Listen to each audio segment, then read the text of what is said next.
Right. Good morning, everyone. So thank you, 𝗲𝘃, for sharing our main points for the year. So now I'll be sharing on one of the points. So primarily that is the tech sector.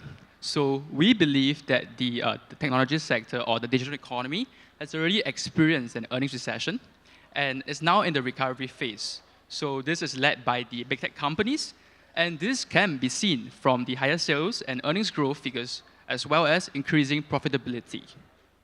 So before we move into the US tech sector, let us just give a brief run through of the macroeconomic data for US. So US GDP came in at an annualized rate of 4.9% in the third quarter of 2023, following the second quarter's 2.1% gain, mainly powered by strong consumption and investments. So with an acceleration in fiscal spending and the robust balance sheets of both consumers and businesses, we believe that the likelihood of a broad-based US recession is diminishing.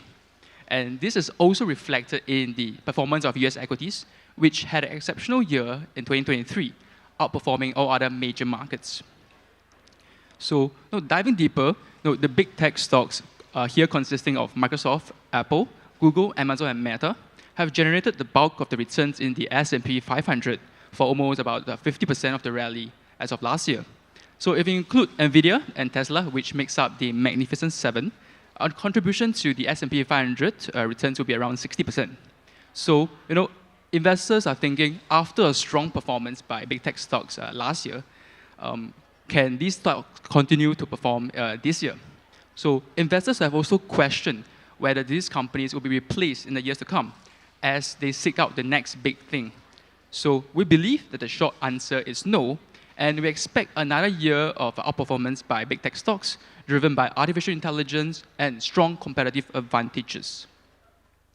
So, in the past year or so, now the possibility of a US recession has constantly been on investors' minds. But in the past few months, the market narrative has shifted from a hard landing to a soft landing. And in our view, we believe that we are already experiencing a recession, just not an outright total recession. And instead, we are in a rolling recession where different sectors go through a downturn in a staggered manner, as shared by my colleague 𝗲𝘃 earlier.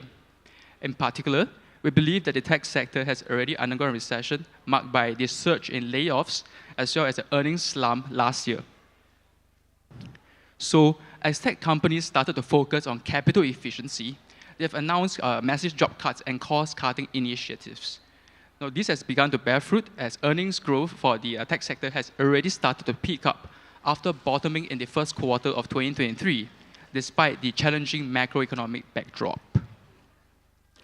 Meanwhile, profit margins have also largely thrived between the fourth quarter of 2022 and the first quarter of 2023 as a result of the focus on capital efficiency. Now, despite the upward revisions of consensus revenue and earnings growth in the recent months, we believe that these big tech stocks will continue to outperform as investors are still underestimating the faster than anticipated adoption of AI, which will drive sales higher and result in profit margin expansion, much like NVIDIA, which is also the best performer in the S&P 500 last year. So now, in the fight against inflation, interest rates today are much higher as compared to 2 to 3 years ago, which tend to pressure tech stocks as higher, longer-dated bond yields make companies' future cash flows less valuable when discounted to the present. This also raises the cost of debt, preventing companies from borrowing as freely as before, which may impact smaller and unprofitable tech companies more. However, we believe that the higher for longer interest rate environment is unlikely to derail the growth of big tech companies due to their prudent management of debt while maintaining a war chest of cash. So big tech companies have amassed a ton of cash reserves over the years, so much so that most of them are able to pay off their debt instantly if they wish to do so. Furthermore, they are also cash-generating machines, raking in billions of free cash flow per quarter, highlighting their capability to operate with limited reliance on external borrowings. Now, it is also actually funny since these big tech companies can also benefit from the high yields today by investing their cash reserves into shorter-term debt instruments to collect interest, further building up their cash pile. Now, so what sets these big tech companies apart from their peers are their strong competitive advantages, which include having wide moats to fend off competitors, while having a sustainable and global business model. With their robust presence in the market and well-established positions, big tech companies have the ability to bolster their brand influence and potentially increase their lobbying power. Additionally, being headquartered in the United States also provides them with a strategic advantage and more freedom compared to, say, large tech companies established in other countries, for example, China, where a single decision by the ruling party can quickly reshape the entire landscape. So today, some of the most durable moats are built on advantages like network effects and data within a product or service ecosystem, which is precisely what these big tech companies are known for.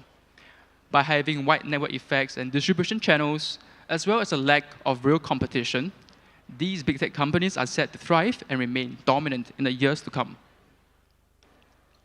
So, besides the points mentioned earlier, there are also circular growth drivers, particularly in cloud computing and cybersecurity, where growth is set to remain robust in the years to come. In the current digital age, the demand for cloud computing remains on its path of circular growth, since cloud services offers numerous advantages over the traditional on-premise infrastructure, including superior scalability, resilience, and cost management. Therefore, despite the challenging conditions of high interest rates and a slowing macroeconomic environment, big tech companies will continue to thrive and expand.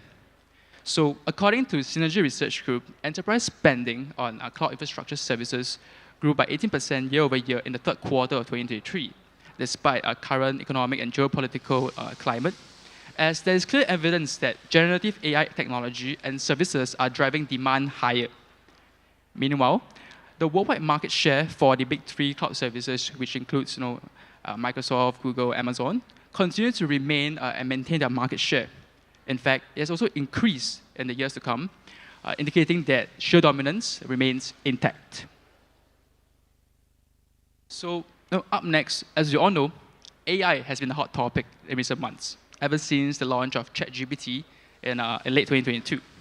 So, since then, there have been several companies and startups trying to ride on this wave with numerous large language models being launched.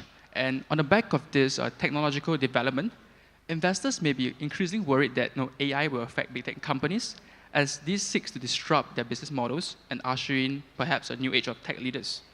However, we believe that this is not true. Instead, we believe that AI will actually propel them to greater heights, increasing their market share in their respective domains, as well as revenue and profits. So why? Because, think about it. Who has the largest data sets available? Who has the capital, manpower, expertise, and talents? Of course, AI isn't exactly new, as for the past decade, even before the launch of ChatGPT, AI has been deployed in numerous use cases across industries, be it content recommendation, navigation, and virtual assistants. In fact, big tech companies have long been harnessing the power of AI across various domains. Say, for Google, we have AI algorithms, which personalize user experience, or even Google Photos. For Meta, content moderation, as well as personalizing user news feeds. Amazon, they have Alexa, their assistant, which utilizes natural language processing as well as machine learning. Microsoft, we all know they have investments in OpenAI, which actually technically gives them a stake of over 49% in the company. And Apple, most of us like to use Apple or Samsung. So Apple Siri and Apple Face ID also uses AI technically. So what makes generative AI of today different from the AI in the past decade? So in essence, generative AI is a prediction model that works by learning relationships between data points and creating similar data sets from it.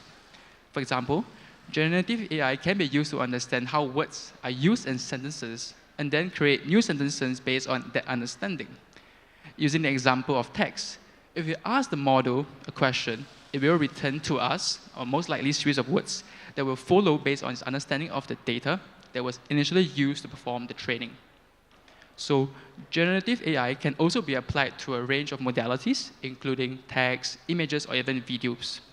In fact, these are images generated by AI, and it is now seeing early use in everyday data analysis as well. So, if generative AI can be effectively implemented in existing work streams, it can help to boost worker productivity, which will help the economies to grow at a higher growth with higher factor productivity in the next years to come. So, nevertheless, markets have already embraced excitement around AI through investments in large tech firms. And this is most notably known in the US, where around 28% of the S&P 500 comprises of tech stocks. So indeed, the bulk of the price action to date has actually happened across enablers of AI, starting with the primary beneficiaries, which are the semiconductor chips and equipment manufacturers. Some names include ASML, TSMC, NVIDIA, and AMD. Now, regarding this topic, my colleague 𝗂𝗀 will be sharing more about it later. So secondary beneficiaries, as I mentioned, are deep-pocketed big tech companies. And these companies have large amounts of proprietary data, which can help to train and refine purpose-built AI systems.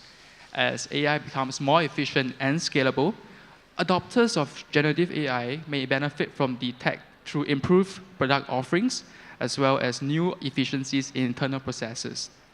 And of course, tertiary beneficiaries, we will start to see maybe starting this year and in the years to come. Some other sectors will benefit with the adoption of AI and technology services. Can be found in, say, healthcare, financial services, transportation, as well as legal services.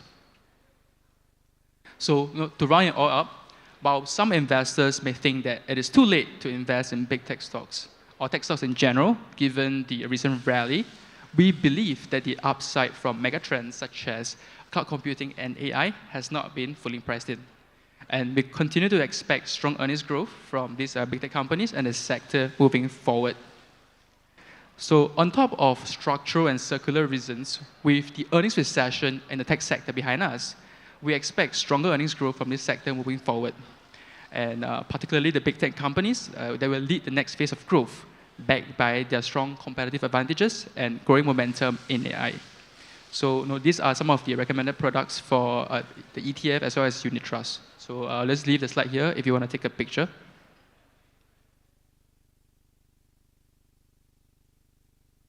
Yeah, actually with that, I've come to the end of my presentation. Thank you for your time, and I'll pass over to the next speaker.